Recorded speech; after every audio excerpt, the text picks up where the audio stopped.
Welcome to Bold Faith Bible. This is the morning devotional for August 23rd, 2022, or if you're checking in a little later.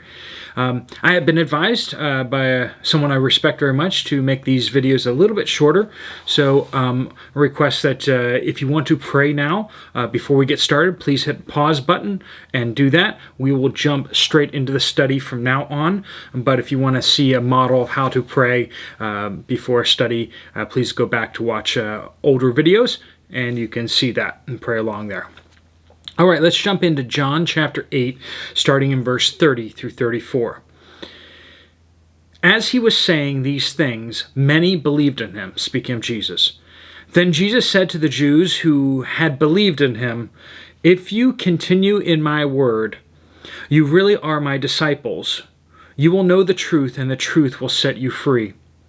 "We are descendants of Abraham," they answered him, "and we have never been enslaved to anyone. How can you say you will become free?" Jesus responded, "Truly I tell you, everyone who commits sin is a slave to sin."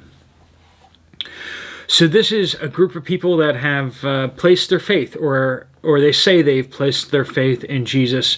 And yet, what is the first thing that Jesus says to them? He says that you must continue on in my word. Judas Iscariot said that he followed Jesus, and he did follow Jesus for quite a while, but it was shown that he was never truly in the faith. So we need to be careful about the promises that we make to people that make a profession of faith, or even get baptized, or join the church, or get really involved in the church.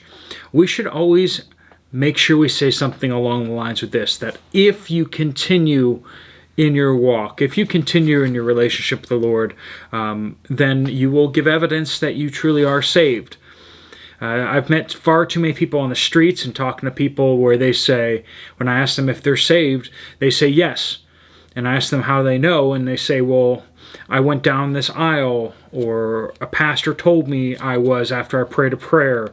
And so many times they point to a person that told them that they were saved, and they're not pointing to the work of God in their lives. Jesus here says pretty clearly that it is the work of God in your life that is the testimony that you should believe, not some person who said something. And far too often it is promises, empty promises that are made by people to a person whose life ends up not demonstrating the fruit of the Holy Spirit in their lives. So let's be careful about that. All right, so verse 30. He has all this opposition coming against him, and as Jesus is teaching them, and he's confronting the religious leaders, it says that many believed in him. And we can take out of that this application that, we need to trust God to bring fruit even in the darkest of times. So when you go through a hard time, honestly, those tend to be the most fruitful times. When you're expressing the most faith to trust God in a difficult time, or when there's conflict, oftentimes that is when God uses you the most, because you're the most dependent upon Him. In times of conflict, there's a reason for that conflict, and oftentimes it is a spiritual battle that is happening. So when you feel a lot of pushback, a lot of mature Christians that I know, when they feel a lot of spiritual pushback, they actually get a little excited because they believe that is something might be happening around them. There might be someone who's wrestling with salvation, or God may be getting ready to use them for something special. So in your dark times, look for what God is doing, because oftentimes He's doing something really amazing. That's not to say that hard times are easy, okay? We're not saying that at all. Hard times are hard, but when you believe in Jesus and trust Him through it, God often rewards that faith with some spiritual special blessings. Not necessarily healings or the removal of the difficulty, but maybe seeing someone come to Christ, or seeing that you get to pour into somebody's life in a very awesome way. Verse 31 through 32, we see that if we continue in the faith, we really are in the faith. Then Jesus said to the Jews who had believed, "If you continue in my word, you really are my disciples. You will know the truth, and the truth will set you free. So if you continue in the way, and if you are set free. Okay? Now, they're going to ask him, well, we were never actually slaves in our lifetime, but he's not talking about that. He's talking about slave to sin, being enslaved to sin. So are you being set free from sin in your life, and are you continuing on in your testimony, your confession of Jesus as Lord? Those are the two things. The being freed from sin is kind of like the fruit of the Holy Spirit, right? Love, joy, peace, patience, kindness, goodness, gentleness, self-control. That's the fruit of the Spirit, and it's freedom from sin. It's the opposite of sin, right? So, we should press on in faith to prove what God has done. Why should you do what God says after you're saved? You're saved. You can just go sin all that you want, right? Well, yeah, technically you could, but if you're truly saved, you won't want to. There's the catch, right? If you truly are set free from sin, then you're not going to act like a slave to sin. Otherwise, then we might, then you look like a slave to sin. And you have no confidence in salvation, and other people don't have confidence in salvation. And we're told that if you don't exhibit freedom from sin in your life, then you're not really saved. You just were fooled along the way to think you were saved. So we need to constantly examine our lives, not like in a stop everything and just grind to a halt for the rest of your life and become super introspectional, but occasionally we need to re-examine our lives and be like, hey, am I really saved? And that's really going to come down to who you were to who you are now.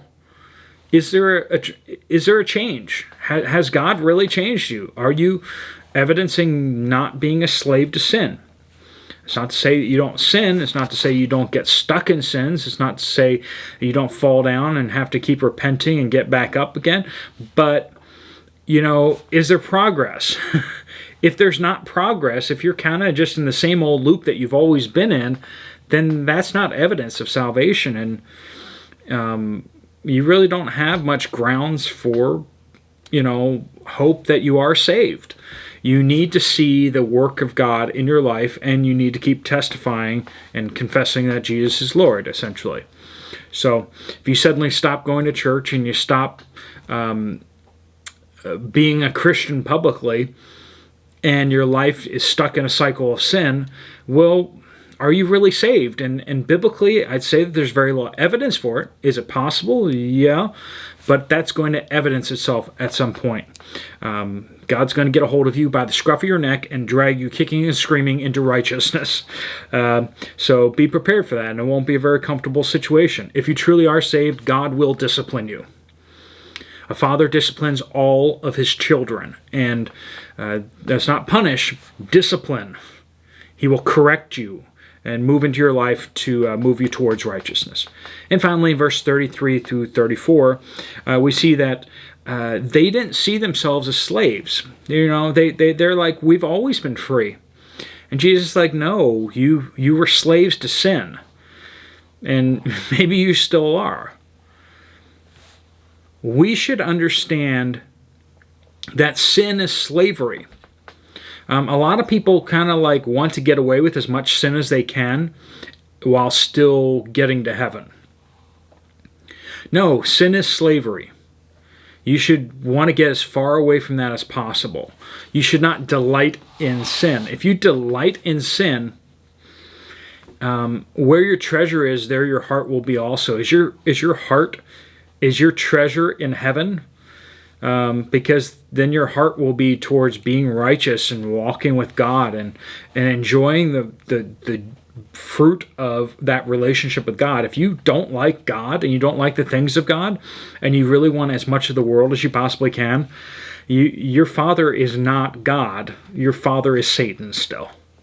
And that's what we'll be getting into a little bit tomorrow here. But we should understand that sin is slavery. It tricks you. It's a lie. Don't believe it. All right, folks, thank you for watching. I'm going to pray a prayer of blessing over you and let you get to the business of your day that God has called you to. Lord God, I pray you bless everyone who's watching this video. Bless them in their endeavors. Give them wisdom, strength, and courage, and help them to just seek you with all their heart. I pray these things in the mighty name of Jesus. Amen. God bless you all. If you have some extra time, you want to check out some more Bible studies, there's some right on the screen right here that you can click on to this playlist. Otherwise, I'll see you later. See you tomorrow. God bless. And also let me know down in the description below if you like the new format a little better or a little worse. All right. See you later.